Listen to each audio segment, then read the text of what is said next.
It's been over 50 years since Eugene Cernan took humanity's last steps on the lunar surface, and here's the shocking truth that space agencies don't want you to hear. The reasons we haven't returned have almost nothing to do with technology. The Apollo 17 lunar module lifts off from the Taurus Littrow Valley, carrying the last humans to walk on another world. Cernan's final words from the surface were prophetic. "We leave as we came, and God willing, as we shall return, with peace and hope for all mankind." But that return never happened, not in the next decade, not in the next century, and despite all our technological advances, perhaps never at all. The Apollo program cost $25.4 billion in 1973 money. That's over $280 billion in today's dollars. At its peak, it employed 400,000 people and consumed nearly 3% of the federal budget. NASA was burning through money faster than rocket fuel, and Congress was watching. By Apollo 11, public support was already waning. A poll taken just weeks after Armstrong's giant leap showed that 56% of Americans thought the money could be better spent elsewhere. But money alone doesn't explain our absence. We spend far more on military programs that never see combat. The real issue runs deeper. It's about sustained political will across multiple administrations, something democracy struggles with when projects span decades. The moon doesn't vote. It doesn't lobby Congress. It doesn't threaten national security or promise immediate economic returns.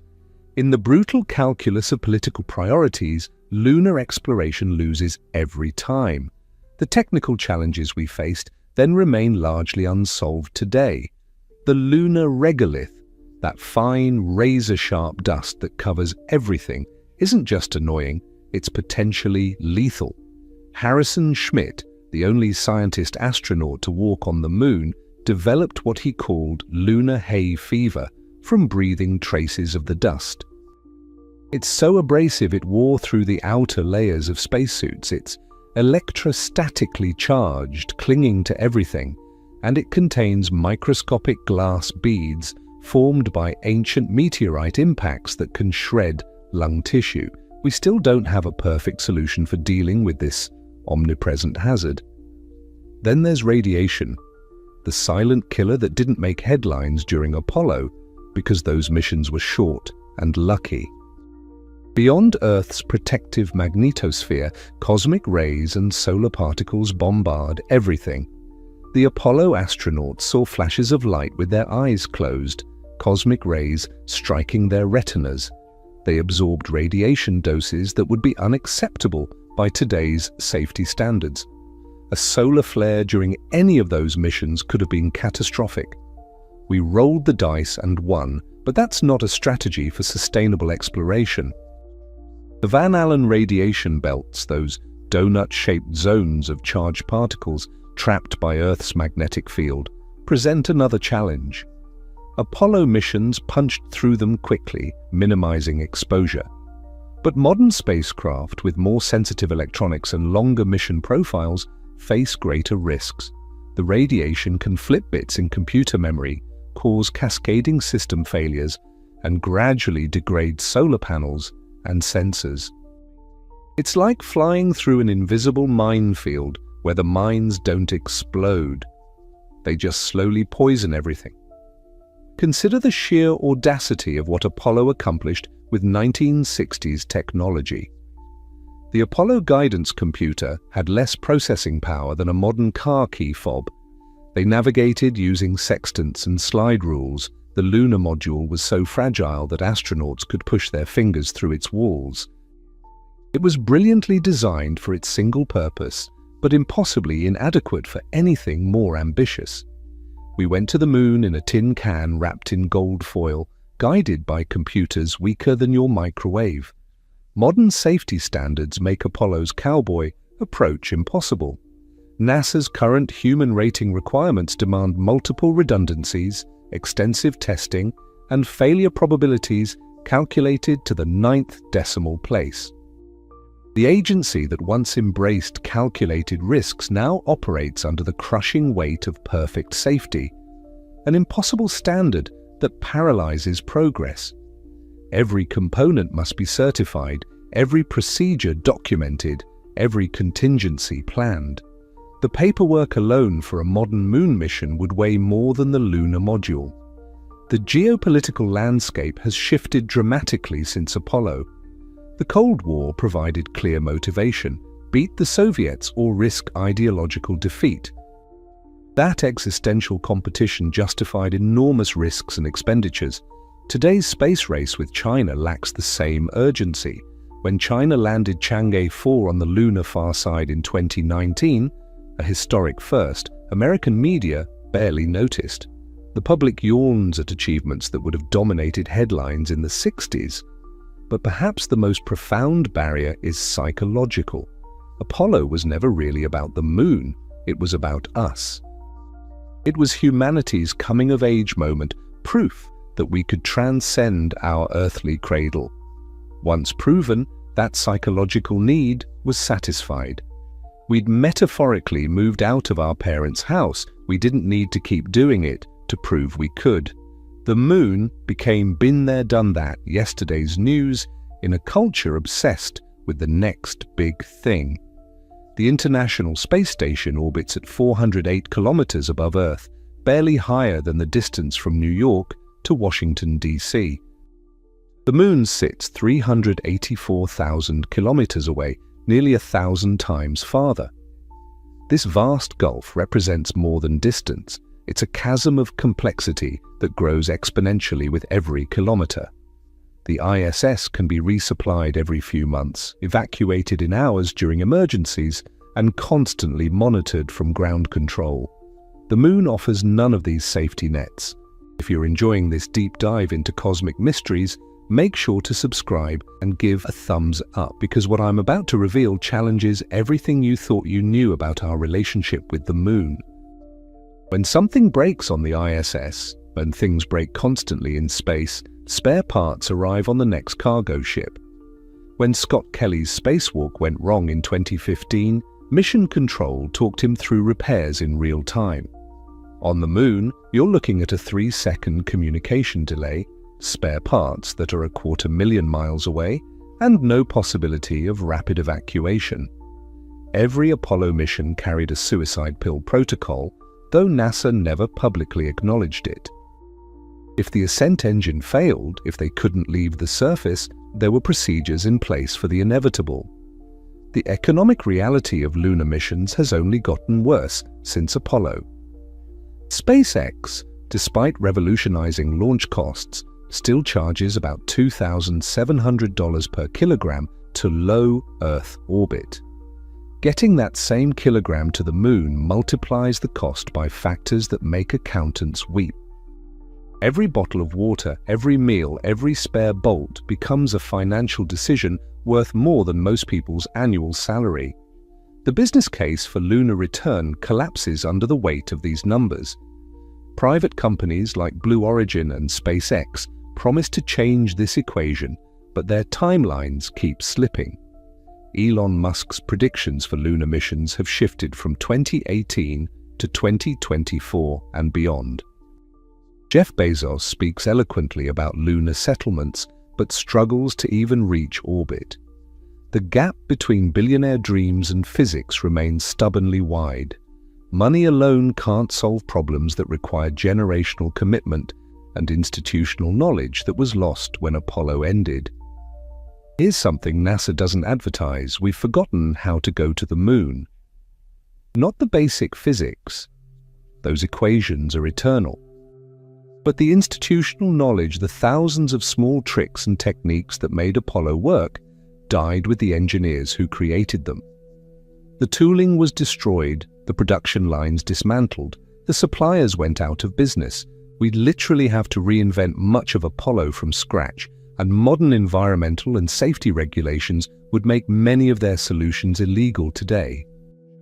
The F1 engines that powered Saturn V were marvels of controlled chaos, generating 7.6 million pounds of thrust by burning kerosene and liquid oxygen in a carefully managed explosion. Modern engineers studying recovered F1 engines discovered manufacturing techniques we can't replicate.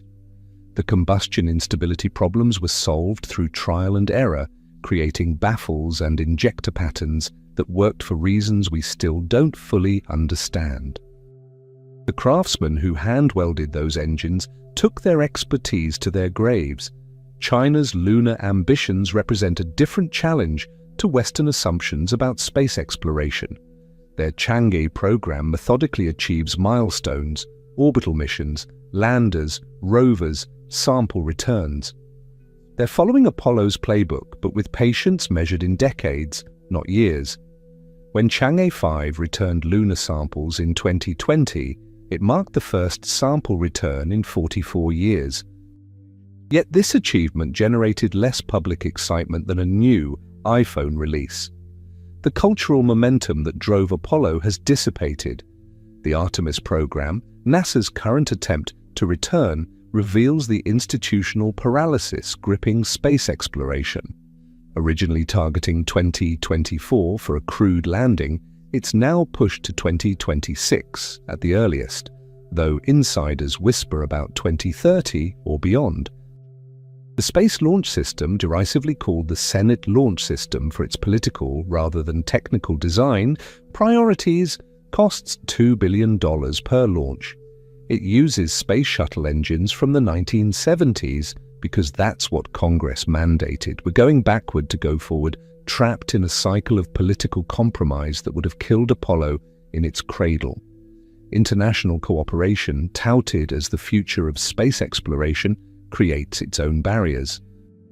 The Artemis Accords, signed by over 30 nations, establish principles for lunar exploration. But principles aren't hardware. Coordinating between NASA, ESA, JAXA, and other agencies adds layers of complexity that Apollo never faced. Every decision becomes a diplomatic negotiation. Technical standards must accommodate different measurement systems, safety philosophies, and political sensitivities. The Tower of Babel has nothing on trying to coordinate a multinational lunar mission. The discovery of water ice at the lunar poles, confirmed by multiple missions including NASA's L-Cross impact in 2009, should have triggered a new rush to the moon. Water means rocket fuel, drinking water, oxygen to breathe, the foundation of sustained presence. Yet this game-changing discovery produced more scientific papers than funded missions. We know exactly where to find lunar resources but lack the will to claim them. The psychological impact of Apollo on NASA created a success trap. How do you follow the greatest achievement in human history? Every subsequent program gets compared to Apollo and found wanting. The space shuttle was sold as routine access to space, but killed 14 astronauts. The ISS was pitched as a stepping stone to Mars, but became an end in itself. NASA exists in Apollo's shadow, unable to recapture that lightning in a bottle because the bottle was a unique moment in history that can't be recreated.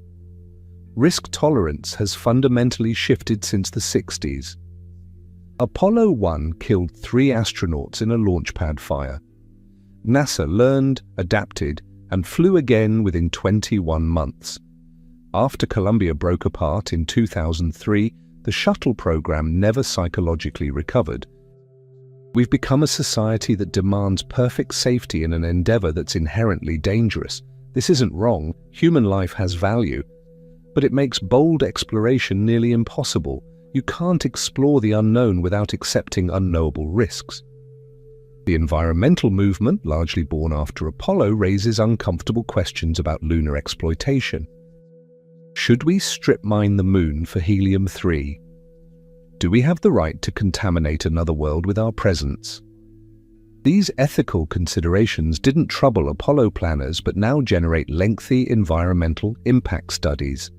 The Outer Space Treaty of 1967 prohibits national appropriation of celestial bodies, creating legal uncertainty about resource extraction that lawyers will debate for decades. The attention economy has transformed since Apollo. In 1969, there were 3 television networks. When Apollo 11 landed, the entire world watched the same grainy footage simultaneously. Today, that landing would compete with millions of other content streams. TikTok videos of cats would get more views than humanity's return to the moon. We've gained infinite entertainment options but lost our capacity for collective focus on grand achievements. The medical data from Apollo astronauts reveals disturbing trends that NASA rarely discusses publicly. Heart disease killed a disproportionate number of lunar astronauts compared to those who only flew in low Earth orbit. James Irwin suffered multiple heart attacks starting just months after his moonwalk. The deep space radiation environment appears to damage cardiovascular systems in ways we're only beginning to understand. Sending more people to the moon means accepting that we're potentially shortening their lives by decades. Recent studies on the Apollo astronauts' health, published in Nature in 2016, found that those who traveled beyond Earth's magnetosphere died from cardiovascular disease at rates 4 to 5 times higher than astronauts who stayed in low Earth orbit. The radiation exposure from just a week on the moon caused lasting damage to their blood vessels. Imagine what months or years of lunar residence would do to human physiology. We're not just exploring space, we're conducting involuntary experiments on human biology. The lunar samples returned by Apollo continue to surprise scientists 50 years later. In 2020, NASA opened a vacuum-sealed sample that had been preserved since Apollo 17. They discovered that lunar soil contains reactive compounds that could damage DNA, previously undetected amino acids, and evidence of solar-wind interactions going back billions of years. Every new analysis reveals how little we understood about what we were dealing with. The moon isn't just another destination, it's an alien environment more hostile than we imagined. Here's a truth that aerospace contractors don't want publicly discussed. The corruption and waste in space programs makes lunar return financially impossible. The Space Launch System has consumed over $40 billion and counting, with each launch costing more than the entire budget of some NASA science missions. Boeing charged NASA $900 million for a service module that SpaceX could build for a fraction of the cost. The military-industrial complex that Eisenhower warned about has metastasized into the space-industrial complex, turning lunar ambitions into corporate welfare programs. The Columbia disaster investigation revealed a culture of normalized deviance at NASA. The gradual acceptance of lower safety standards through repetition without consequence. This same culture persists today, hidden behind PowerPoint presentations and risk matrices. Engineers raise concerns that get buried in bureaucracy. Managers make decisions based on political pressure rather than physics. The very institutional culture needed for safe lunar missions has been corroded by decades of compromise. Planetary protection protocols add another layer of impossibility. We now know that Earth bacteria can survive in space far longer than expected.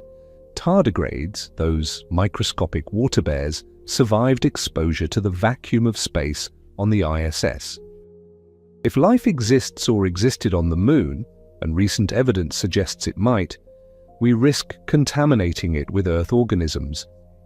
Every lunar mission must now undergo extensive sterilization procedures that add millions to mission costs and months to preparation time.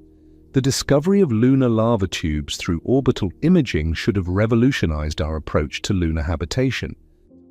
These natural caverns, some large enough to house entire cities, offer protection from radiation and micrometeorite impacts. Yet we lack the technology to safely explore them. Sending humans into unexplored caves on Earth is dangerous enough. Doing it in spacesuits on the moon borders on suicidal. The infrastructure needed to make these natural shelters usable would require decades of robotic preparation we haven't even started. Let me share something that rarely makes headlines. The lunar communications infrastructure from Apollo no longer exists. The deep space network that enabled mission control to talk to astronauts was partially dismantled, repurposed, or allowed to decay. Rebuilding this network with modern capabilities would cost billions and take years. We can't just point an antenna at the moon and start talking. We need an entire ecosystem of ground stations, relay satellites, and backup systems that no one wants to pay for. The nuclear option, literally using nuclear rockets for lunar missions, died with the NERVA program in 1973. These engines could have doubled or tripled the efficiency of chemical rockets, making lunar missions far more practical. But the political impossibility of launching nuclear materials, the environmental concerns, and the international treaties against nuclear weapons in space killed this technology. We chose safety over capability, Earth over space, fear over exploration. Russia's experience with lunar missions tells a cautionary tale. Their lunar program achieved multiple firsts: first impact, first soft landing, first lunar orbit. Yet their planned crewed lunar program collapsed not from technical failure but from institutional decay. The N-1 rocket, their answer to Saturn V, failed 4 times before cancellation. The Soviet space program fragmented after the Cold War, its expertise scattered across multiple countries. If a superpower at the height of its technological prowess couldn't sustain a lunar program, what hope do fractured modern democracies have? The educational pipeline for aerospace engineers has shifted dramatically since Apollo. In the 60s, the best minds in America worked on space exploration. Today, those minds go to Silicon Valley, Wall Street, or biotech. The average age of NASA engineers during Apollo was 28. Today, it's approaching 50. We're not training the next generation of lunar explorers because young engineers see no future in government space programs. They'd rather design apps than spacecraft. Climate change has reordered global priorities in ways that make lunar ambitions seem obscene. How do you justify spending hundreds of billions to put bootprints on the moon when coastal cities are drowning? When droughts threaten food security for billions? When the Amazon rainforest approaches its tipping point? The moral argument for space exploration weakens with every wildfire, every hurricane, every climate refugee. Earth's crisis makes the moon's exploration feel like Nero fiddling while Rome burns. The rare Earth elements needed for modern spacecraft, neodymium for magnets, europium for displays, yttrium for lasers, come primarily from China, which controls 97% of global production. Any serious lunar program requires Chinese cooperation or massive investment in alternative supply chains. The geopolitical reality is that we've handed control of space exploration's critical materials to our primary competitor. The moon might be American in memory, but its future belongs to whoever controls these elements. Public health crises like COVID-19 revealed how quickly priorities shift when survival is at stake. The pandemic's cost, trillions globally, dwarfs Apollo's budget, yet that money went to economic survival, not exploration. Future pandemics, increasingly likely as climate change and habitat destruction accelerate, will continue to drain resources from optional endeavors like space exploration. The moon becomes a luxury we can't afford when we're fighting for survival on Earth. The emergence of virtual reality and digital experiences offers a disturbing alternative to actual exploration. Why risk lives and treasure sending humans to the moon when we can create increasingly realistic simulations? The next generation might prefer exploring photorealistic lunar landscapes from their couches rather than supporting actual missions. As the line between real and virtual blurs, the argument for physical presence weakens. We might have already entered the age where exploration happens in silicon, not space. The militarization of space presents an unspoken barrier to lunar return that defense officials understand but rarely articulate publicly. The moon's strategic value as the ultimate high ground hasn't escaped military planners. China's demonstration of anti-satellite weapons, Russia's suspected orbital weapons platforms, and America's Space Force establishment signal a new reality, the Moon could become a military asset. No nation wants to enable another's lunar military presence, creating a strategic paralysis where everyone watches but nobody moves. Consider the implications of a Chinese military base on the Moon. From there, they could monitor every satellite, track every launch, potentially even deploy kinetic weapons that would arrive at Earth with devastating force. The Outer Space Treaty prohibits weapons of mass destruction in space, but conventional weapons remain legal. This ambiguity creates a strategic nightmare where the first nation to establish lunar military capability gains insurmountable advantage. The result? Nations block each other's lunar ambitions through diplomatic and economic means, rather than risk military imbalance. The aging population in developed nations shifts economic priorities away from long-term projects like lunar exploration. Japan, facing demographic collapse, can barely maintain its existing infrastructure, let alone fund ambitious space programs. Europe grapples with pension crises that dwarf space budgets. America's Social Security and Medicare obligations grow by trillions while NASA's budget remains flat. Young populations drive exploration, aging populations demand healthcare. Demographics are destiny, and our destiny is earthbound. Artificial intelligence's rapid advancement paradoxically reduces the need for human space exploration. Why send fragile humans when increasingly sophisticated robots can do the job better, cheaper, and without life support? The Mars rovers have demonstrated remarkable longevity and capability. China's Yutu-2 rover has explored more of the lunar far side than any human could safely traverse.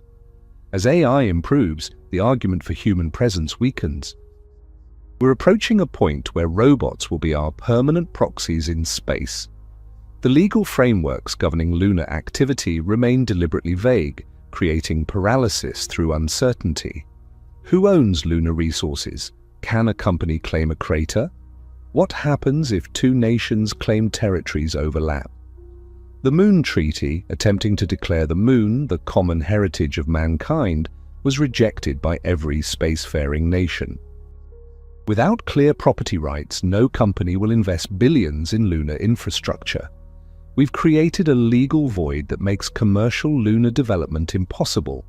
Here's what the space tourism industry doesn't want you to understand.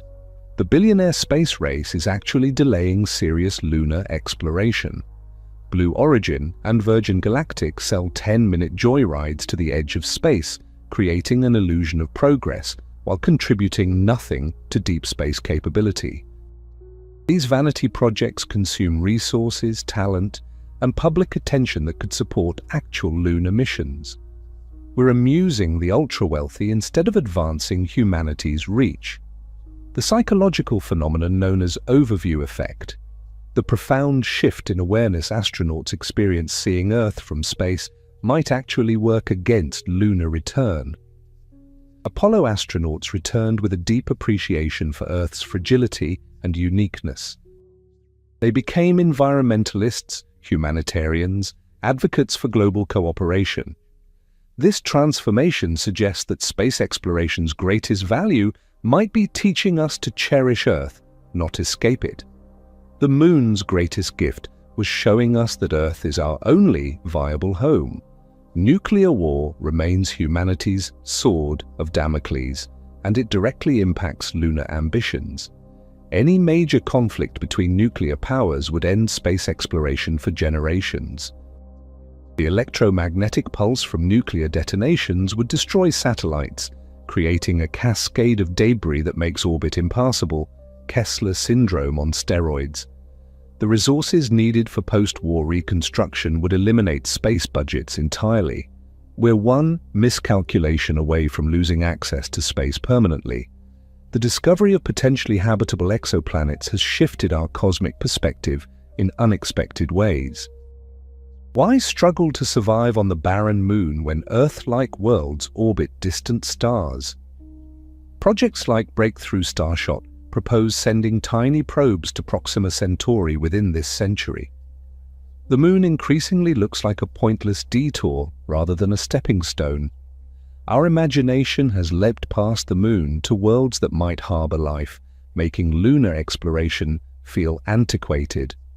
Cultural attitudes toward risk and sacrifice have fundamentally changed since Apollo. The 60s test pilots who became astronauts came from a military culture that accepted death as an occupational hazard. Today's astronauts are scientists and engineers, valuable for their knowledge, not their willingness to die. Social media would turn any lunar mission death into a global trauma with real-time footage and endless analysis. One dead astronaut today might end human spaceflight entirely, a risk no politician will accept. The economic theory of opportunity cost devastates lunar ambitions when honestly applied. Every dollar spent on lunar missions could instead fund thousands of teachers, medical research, renewable energy, or poverty alleviation. The moral mathematics become crushing. How many lives could be saved with Apollo's budget? How many problems solved? The moon offers abstract benefits: inspiration, technology development, national pride. Earth's problems offer concrete suffering that demands immediate attention. Space debris represents a growing threat that makes even leaving Earth increasingly dangerous. With over 100 million pieces of debris larger than a millimeter orbiting Earth, every launch risks triggering a collision cascade. The Chinese anti-satellite test in 2007 created thousands of trackable fragments that will threaten spacecraft for decades. Before we can safely travel to the moon, we need to clean up the orbital environment, a task that could consume the entire space budget for generations.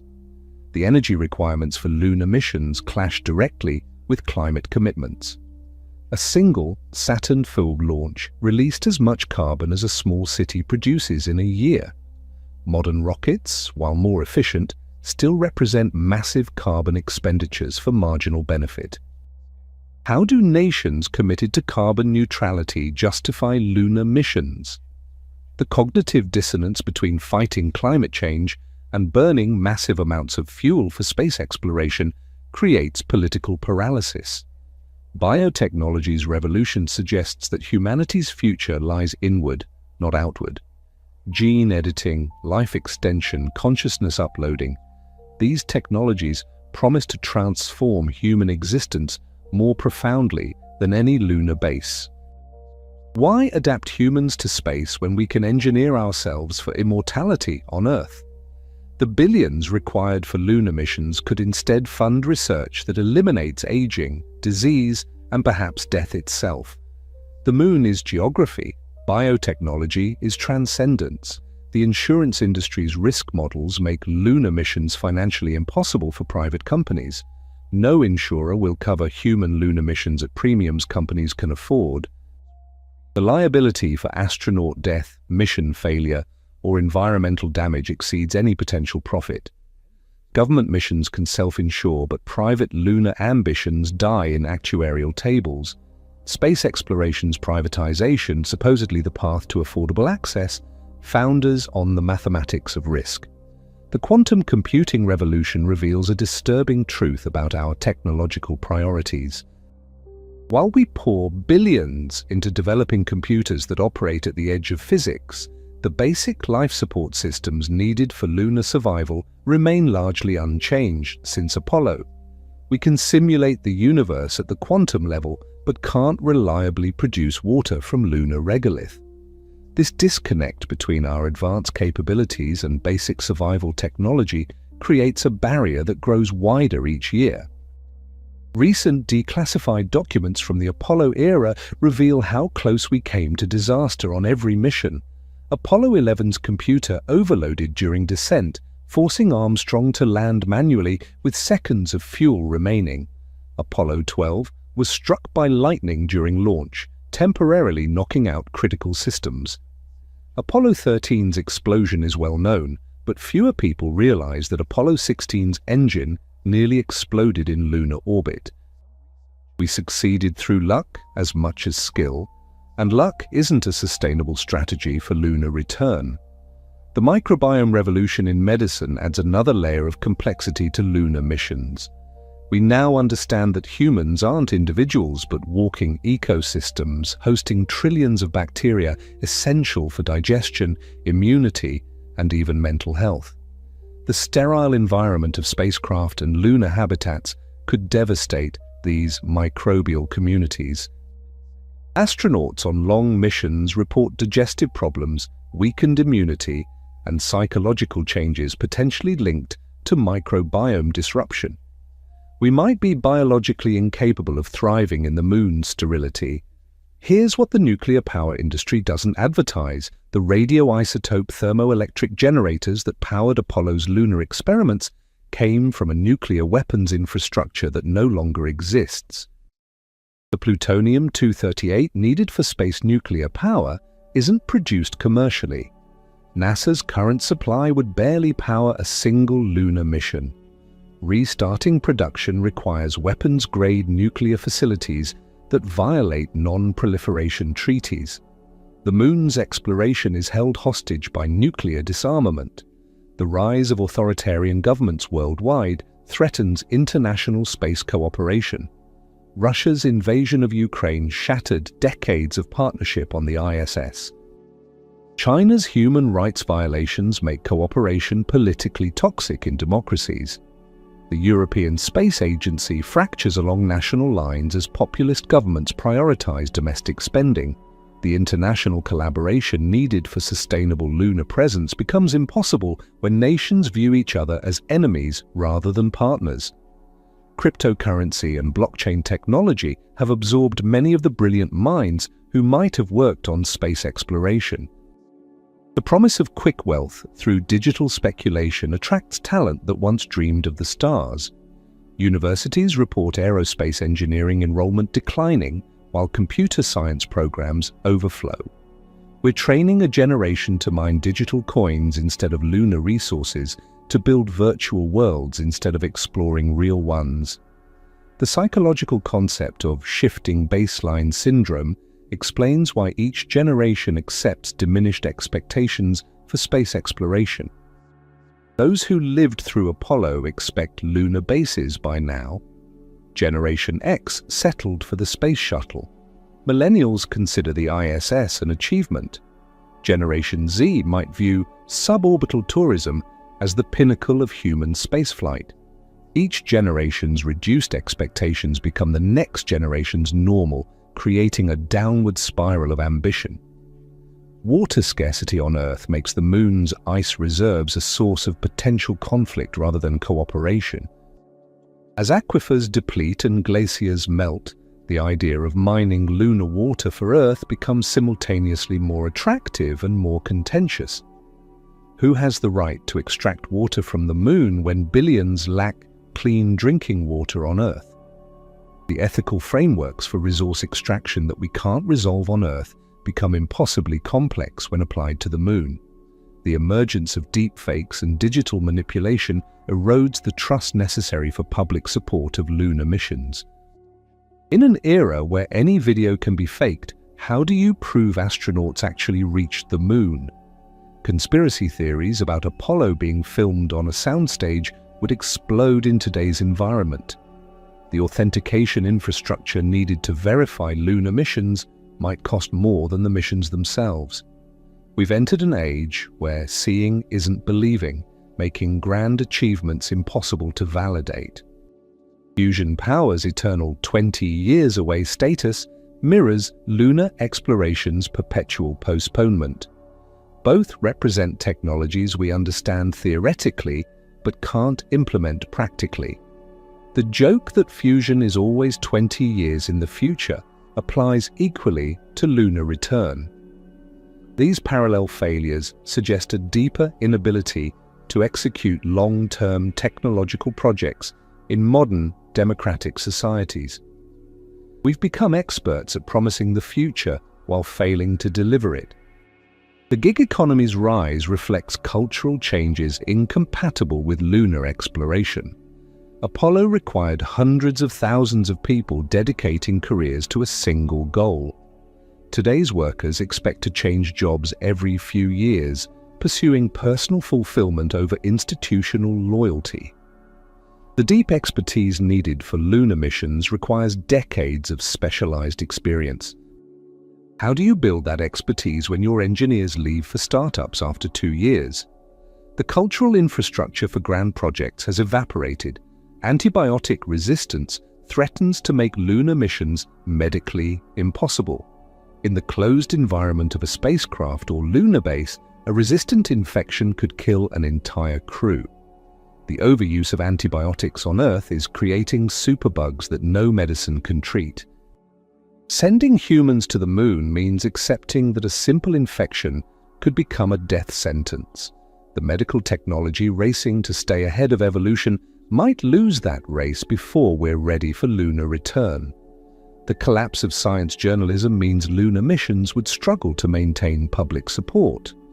Apollo benefited from Walter Cronkite explaining each mission to millions.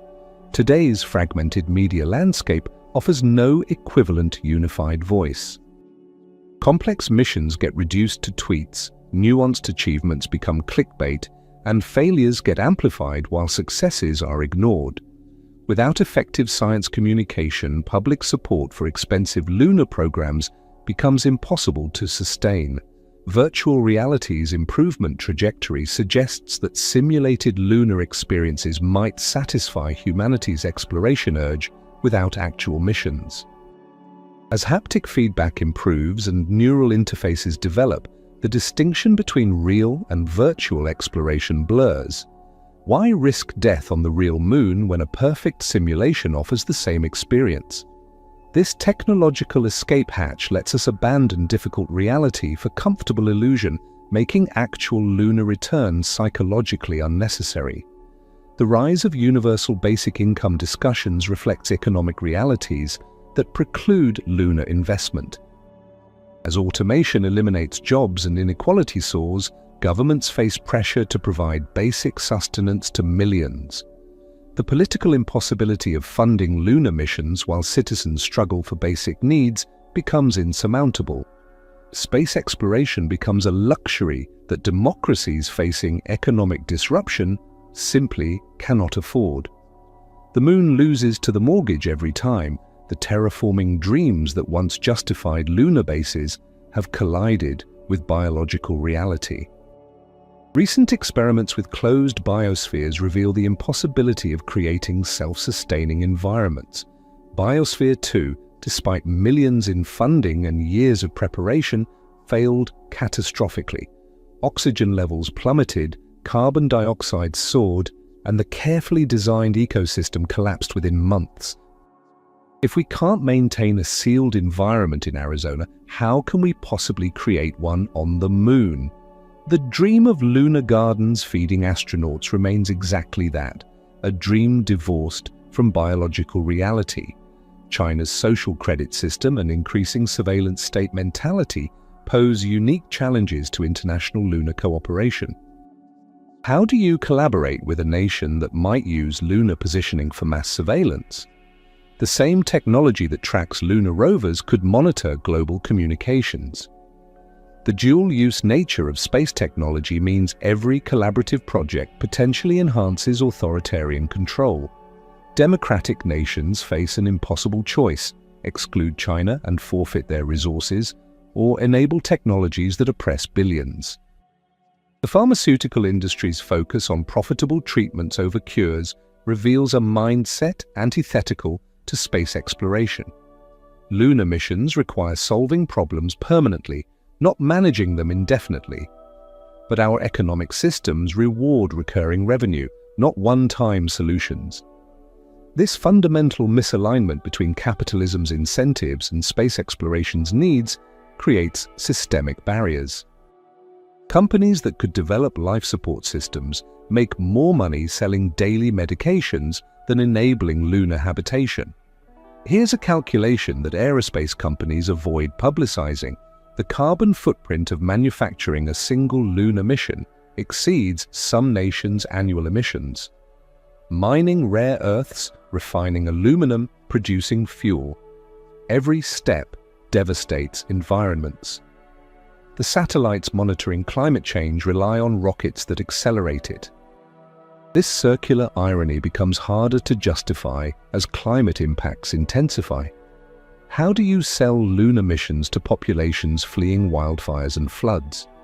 The attention span collapse documented by researchers makes sustained public support for lunar programs impossible. Apollo held America's attention for a decade. Today's news cycle measures relevance in hours. A lunar program requiring 20 years of development would need to survive approximately 7,000 news cycles, each demanding fresh content. The media ecosystem that enabled Apollo's sustained coverage no longer exists. Without public attention, political support evaporates. Quantum entanglement experiments suggest that information might travel faster than light, potentially revolutionizing communication. But this same research reveals the universe's fundamental hostility to maintaining quantum states. The Moon's radiation environment would destroy quantum computers faster than we could build them. The technologies that might make lunar exploration practical are precisely those that can't survive lunar conditions. We're trapped in a technological catch-22.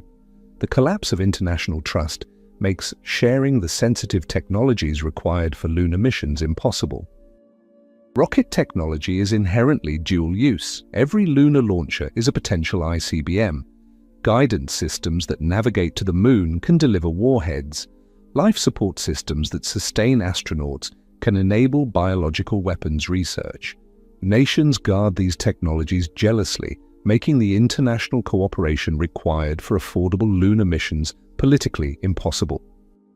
Educational systems worldwide have shifted from producing specialists to generalists, undermining the expertise pipeline needed for lunar missions. Apollo-era engineers spent entire careers perfecting single components. Today's students expect broad exposure, multiple career changes, and work-life balance incompatible with obsessive focus. The deep, narrow expertise required for space exploration conflicts with educational trends, emphasizing breadth over depth. We're training Renaissance people when we need medieval craftsmen.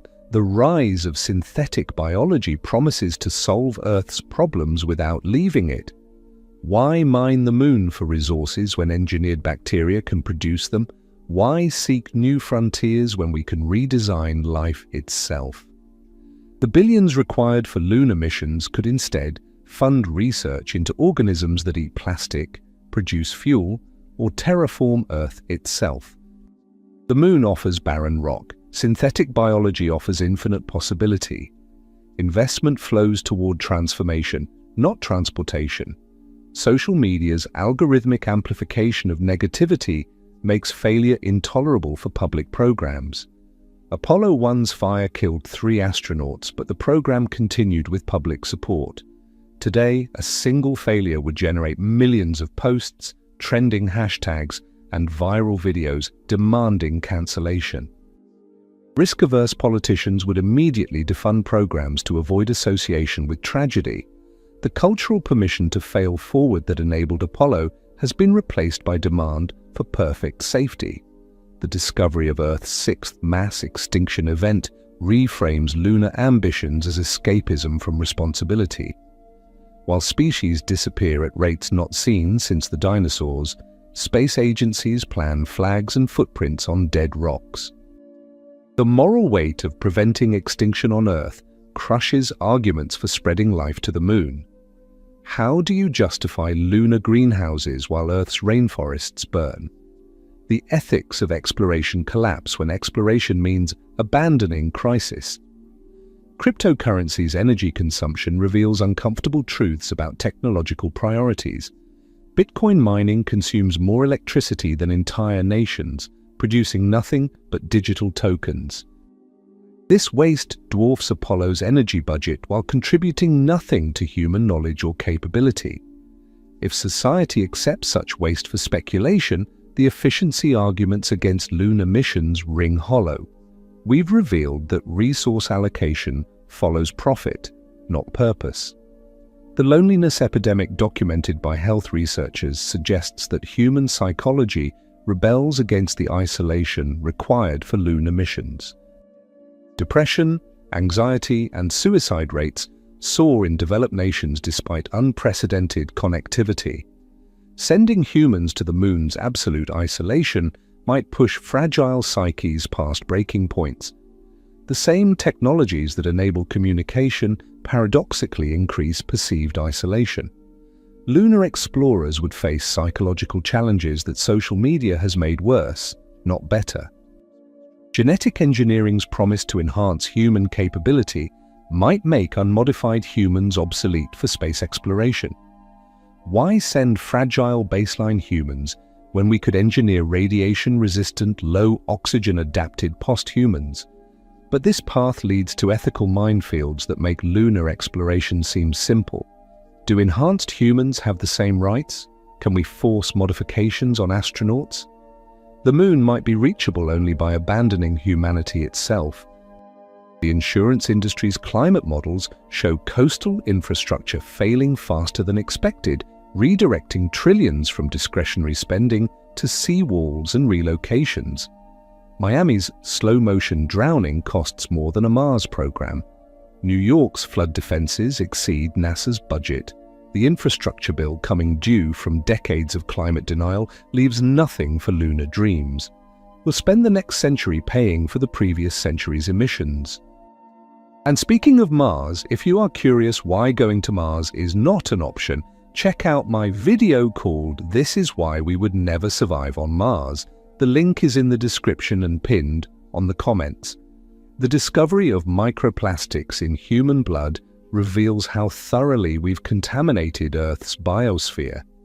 These synthetic invaders cross the blood-brain barrier, accumulate in organs, and pass from mother to child. Now imagine the protocols required to prevent contaminating the moon with Earth's plastic pollution. Every tool, every fabric, every seal would need certification as plastic-free. The industrial infrastructure for truly clean manufacturing doesn't exist. We've poisoned ourselves so thoroughly that we can't leave without spreading contamination. Recent studies on astronaut vision reveal a condition called spaceflight-associated neuroocular syndrome. Fluid shifts in microgravity increase intracranial pressure, potentially causing permanent vision loss. Scott Kelly returned from his year in space with swollen optic nerves and choroidal folds. The moon's low gravity might not prevent this damage. We could be creating a generation of blind lunar explorers, unable to see the very world they've sacrificed their sight to reach. The irony is too cruel for recruitment posters. The collapse of rare Earth supply chains during recent geopolitical tensions exposed our technological fragility. When China restricted exports, entire industries ground to halt. Lunar missions require exotic materials: indium for solar panels, hafnium for control rods, beryllium for structural components.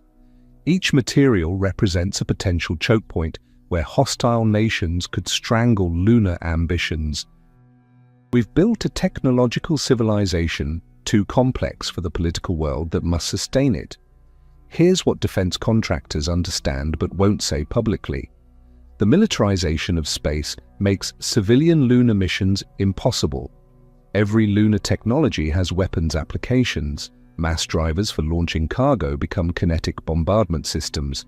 Nuclear reactors for bases enable nuclear weapons. Communication systems become surveillance networks.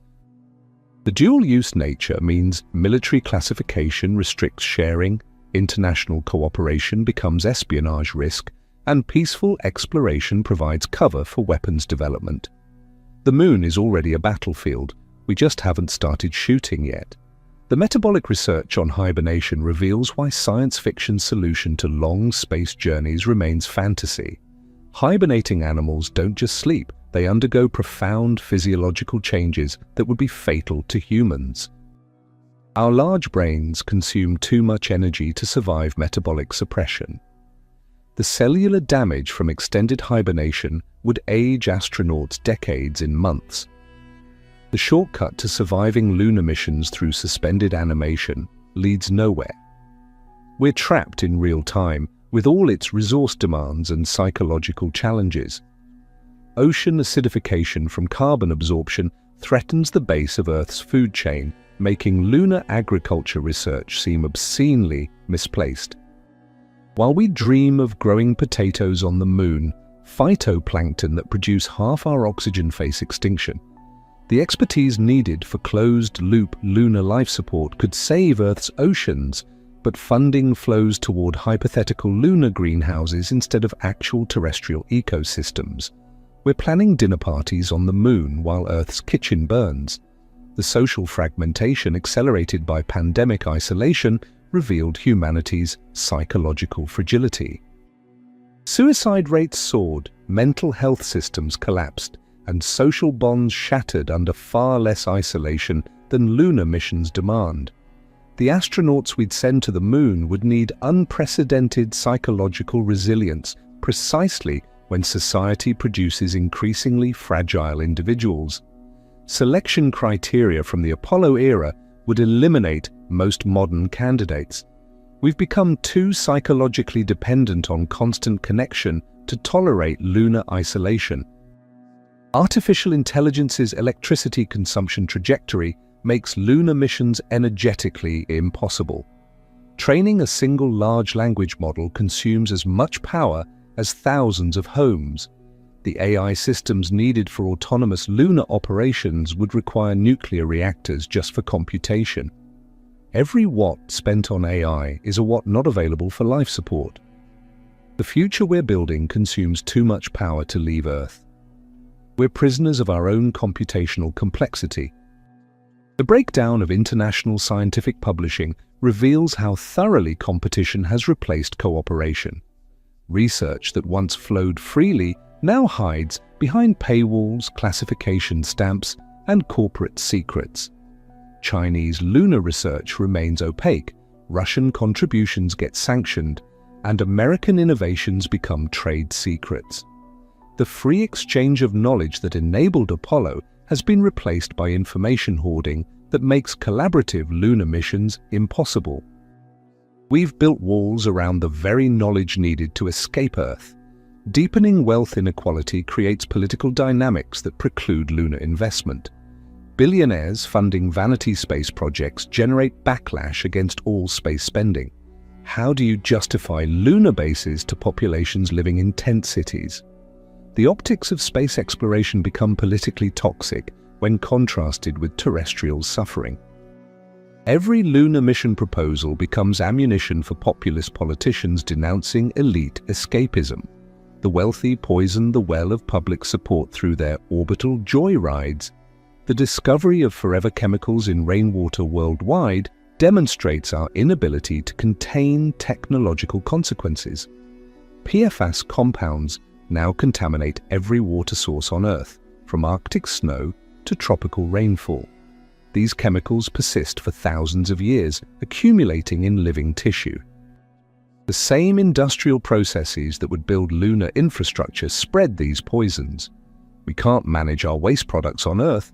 The moon would become another contamination site. Our chemical legacy already extends beyond our planet through spacecraft contamination. Quantum computing's fragility reveals fundamental limits on advanced technology in space.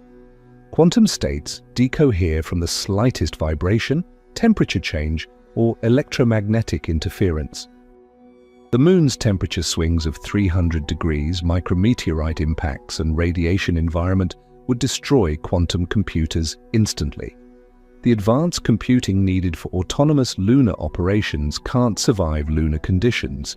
We're developing technologies too delicate for the environments where we need them most. The failure of carbon capture technology exposes our inability to engineer planetary-scale solutions. Despite billions invested, we can't efficiently remove carbon from Earth's atmosphere. The terraforming dreams that justify lunar bases require orders of magnitude more complex atmospheric engineering. If we can't manage Earth's atmosphere with unlimited resources and perfect conditions, lunar atmospheric creation remains pure fantasy. Reality has vetoed our atmospheric ambitions. The The rise of authoritarian surveillance technology makes international space cooperation a human rights nightmare. Facial recognition, gait analysis, and behavioral prediction algorithms developed for space missions get deployed against dissidents. Every technology shared for lunar exploration enhances oppression capabilities. Democratic nations face an impossible choice: advance space exploration by empowering authoritarians, or abandon the moon to preserve human freedom. The moon becomes complicit in Earth's oppression. Recent discoveries about tardigrades surviving space exposure created false hope about biological adaptability. Yes, these microscopic animals survived vacuum, radiation, and temperature extremes, but they did so through cryptobiosis, essentially dying temporarily. They didn't thrive or reproduce, they merely endured. The lesson isn't that life adapts to space, but that survival and living are fundamentally different. Lunar colonists might survive, but could they truly live? Biology votes no. The neurological impacts of cosmic radiation exposure reveal horrors that space agencies desperately minimize. Recent studies on mice exposed to cosmic ray doses equivalent to a Mars mission showed severe cognitive decline, memory loss, and behavioral changes resembling dementia. The moon offers no magnetic field protection, meaning colonists would experience similar neural degradation. We're not just risking cancer, we're risking our minds. The first lunar colonists might return as shadows of themselves, their memories and personalities erased by invisible particles. Financial forensics of space industry contracts exposes systematic corruption that makes lunar missions unaffordable. Boeing charged NASA $500 for simple washers, $10,000 for toilet seats. Cost-plus contracts incentivize delays and overruns.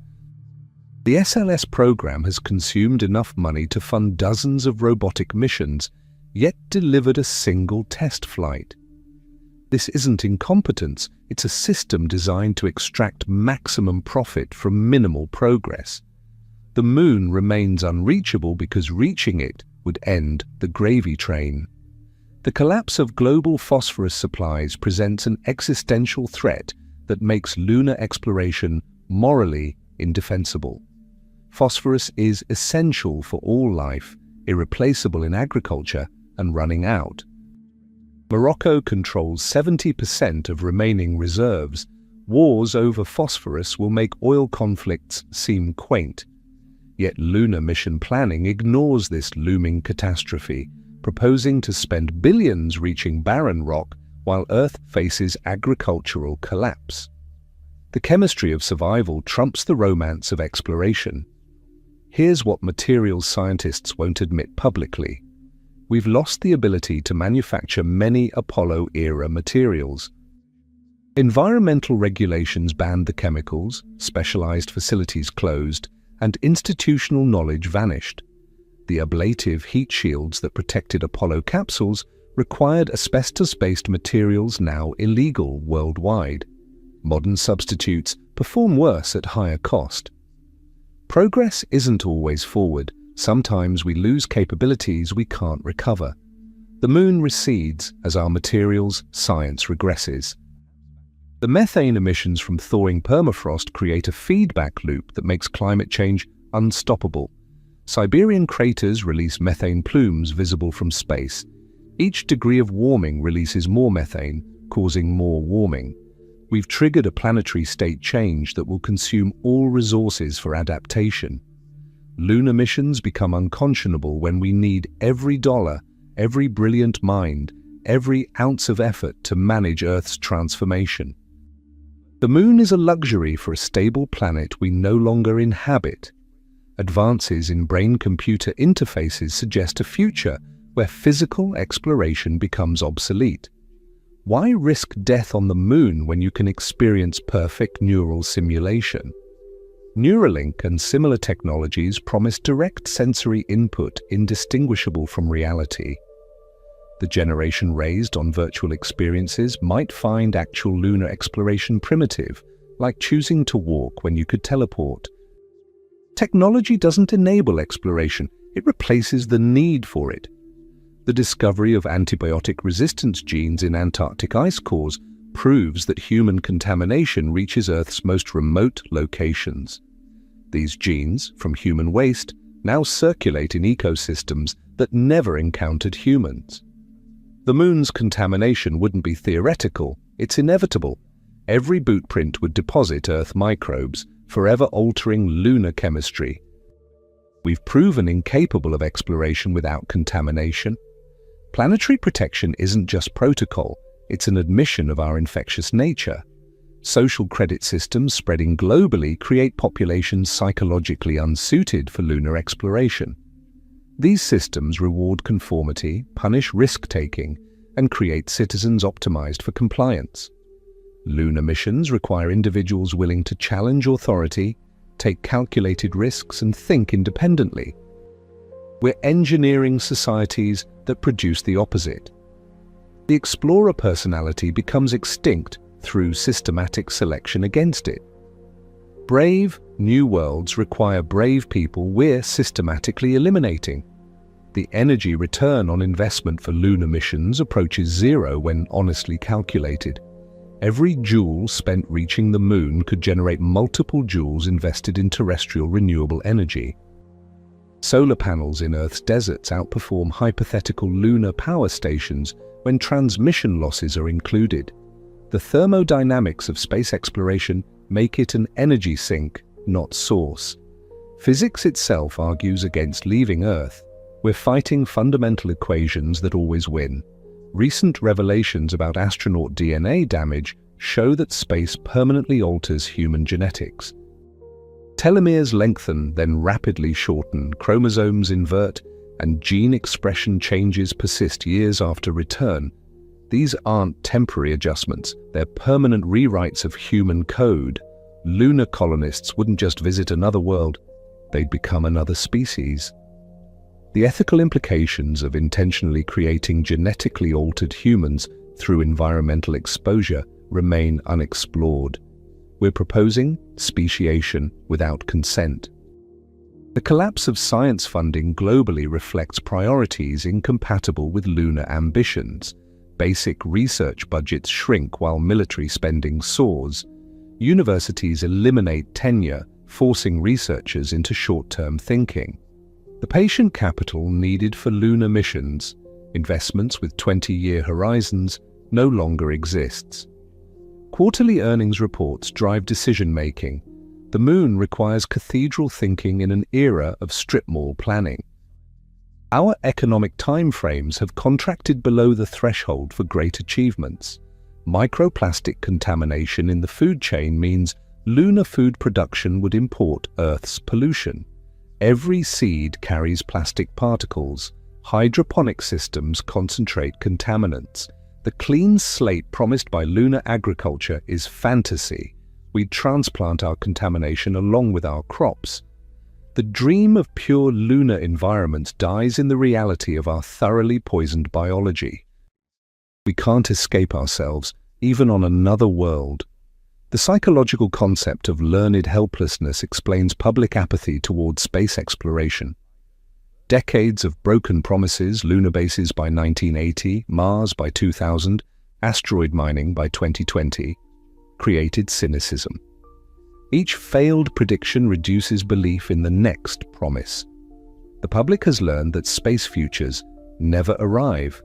This psychological vaccination against hope might be space exploration's greatest barrier. We've cried wolf about the Moon so often that genuine efforts face insurmountable skepticism. Fusion power's persistent failure mirrors lunar exploration's trajectory. Both represent technologies perpetually 20 years away. Both consume billions in research yielding incremental progress. Both promise transformation while delivering disappointment. The parallel suggests systemic inability to achieve breakthrough technologies in modern society. We've become experts at refinement, not revolution. The Moon and fusion remain forever out of reach because reaching them requires capabilities we've lost. The rise of biosecurity concerns makes international cooperation on life support systems impossible. COVID demonstrated how quickly biological research becomes weaponized politically. Sharing life support technology means sharing bioweapon capability. Air recycling systems that sustain lunar bases could spread engineered pathogens. Water purification technology enables biological warfare. Every component of lunar life support has dual-use potential that security states won't share. Cooperation dies in the paranoia of potential misuse. The quantum vacuum fluctuations near massive bodies reveal a universe actively hostile to stability. The Casimir effect demonstrates that empty space seethes with virtual particles that exert real pressure. On the Moon, without atmospheric pressure to counterbalance, these quantum forces could accelerate material degradation in ways we don't fully understand. Seals might fail faster, metals could develop unexpected fatigue, and the very fabric of our technology might unravel at the quantum level. We're fighting not just the Moon's environment, but the fundamental nature of space-time itself. Recent analysis of Apollo lunar samples using modern techniques revealed shocking contamination levels from Earth.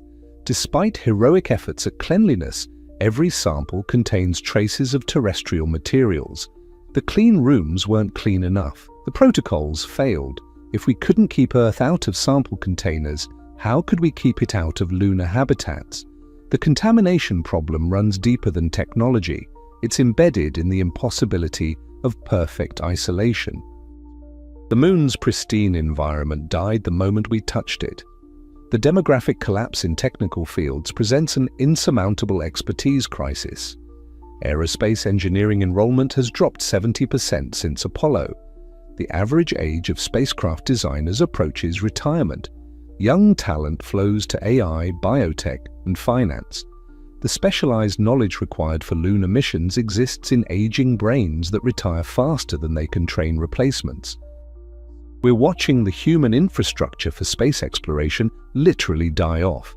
By the time we decide to return to the Moon, everyone who knows how will be gone. Here's a calculation that venture capitalists avoid.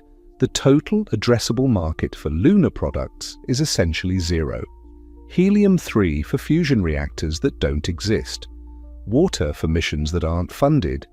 Rare minerals that cost more to retrieve than their Earth value. The business case for lunar development requires customers that don't exist for products we can't deliver. Investment flows toward profitable delusions, not actual capabilities. The Moon's economy is a pyramid scheme with no foundation. The discovery of quantum biology in photosynthesis and navigation suggests life depends on quantum coherence that space radiation destroys. Birds navigate using quantum entanglement in specialized proteins. Plants convert sunlight through quantum tunneling. These delicate quantum processes essential for Earth life would collapse in the Moon's radiation environment. We might be quantum creatures incapable of surviving where quantum states can't persist. Biology's deepest mechanisms vote against lunar colonization. Climate refugee movements preview the political impossibility of funding lunar missions. When millions flee rising seas and failing crops, space budgets become politically radioactive. How do you justify lunar habitats while humans lack terrestrial homes? The moral mathematics doom any politician supporting space over suffering. Every climate disaster strengthens the argument against exploration. The Moon becomes unreachable not through technical failure but through ethical impossibility. We can't leave Earth while Earth needs us. The attention economy's dopamine optimization makes sustained focus impossible. Apollo required millions of person-hours of concentrated effort. Today's workers check phones every 6 minutes, fragment attention across multiple screens, and lose deep focus capability. The neurological rewiring from constant stimulation creates brains incapable of the sustained concentration space missions demand. We've engineered a species too distracted to reach the Moon. Digital addiction succeeded where gravity failed. It trapped us on Earth. Synthetic biology's potential to create self-replicating organisms presents an existential risk that makes planetary protection paramount. One escaped engineered microbe on the Moon could evolve in unpredictable ways. Without Earth's complex ecosystem to provide competition and control, synthetic organisms might undergo rapid evolution. We could accidentally create lunar life forms that make human presence impossible. The technology that might enable lunar survival could also guarantee lunar exile. Every solution creates new problems. The collapse of trust in institutions extends to space agencies themselves. NASA's reputation, once unassailable, now faces constant scrutiny. Every delay reinforces narratives of incompetence. Every cost overrun fuels conspiracy theories. The social license that enabled Apollo evaporated in decades of broken promises. Public faith, once lost, might be irrecoverable. The Moon isn't just technically distant, it's psychologically unreachable for populations that no longer believe in their institutions' capabilities. Recent discoveries about the role of Earth's magnetic field in protecting DNA suggest humans are fundamentally Earth-adapted. Our cells evolved repair mechanisms calibrated to Earth's specific radiation environment. The Moon's exposure levels don't just damage DNA, they overwhelm repair systems evolved over billions of years. We're not generic life forms capable of adapting anywhere. We're Earth life, shaped by Earth conditions, sustainable only on Earth. The Moon represents an environment we're evolutionarily forbidden from inhabiting. The rise of automated warfare makes space assets primary military targets. Any lunar base would be defenseless against kinetic strikes, laser weapons, or cyber attacks. The same visibility that makes the Moon attractive for astronomy makes it vulnerable to attack. Nations developing lunar capabilities paint targets on their assets. The militarization of space ensures that civilian lunar missions become military liabilities. Peace on Earth is prerequisite for exploration beyond it, and peace seems increasingly impossible. Soil depletion worldwide redirects agricultural research from lunar farming to Earth survival. Topsoil loss threatens food security within decades. The expertise needed for closed-loop lunar agriculture must focus on preventing terrestrial famine. Every agronomist working on lunar potatoes is one not saving Earth's breadbaskets. The technical overlap between lunar and terrestrial agriculture makes choosing the Moon over Earth morally indefensible. We can't afford to split our efforts when survival is at stake. The psychological phenomenon of solastalgia, distress caused by environmental change, reveals humanity's deep connection to Earth environments. Astronauts report profound homesickness, not for people, but for nature itself. The absence of weather, seasons, and biological rhythms causes psychological damage we're only beginning to understand. Lunar colonists would face permanent solastalgia, forever separated from the environmental cues that regulate human psychology. Mental health on the Moon might be impossible by definition. Financial derivatives and complex instruments have disconnected money from physical reality. The same mechanisms that crashed economies in 2008 now dominate space funding. Companies raise billions on promises, not products. Stock prices reflect speculation, not capability. The financial engineering that was supposed to enable private space development instead created bubbles that burst before reaching orbit. Real lunar missions require real resources, not financial fiction. The Moon remains unreachable because we've replaced engineering with accounting. The discovery of horizontal gene transfer in extremophiles suggests contamination risks beyond our models. Organisms don't just evolve, they share genetic material across species boundaries. Earth microbes on the Moon might incorporate lunar chemistry in unpredictable ways. We could create hybrid organisms adapted to neither world, capable of destroying both. The biological barriers we assume protect separate environments prove permeable. Contamination isn't just about bringing Earth life to the Moon, it's about creating new forms of life we can't control. If you made this far, make sure to subscribe to the channel and give a thumbs up. And if you enjoyed this video, I am sure you will love this other one at the left side of the screen.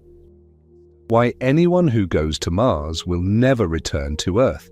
Discover why Mars colonists will face one-way trips due to the rocket equation, the lack of infrastructure, and the staggering costs of return missions. See you there.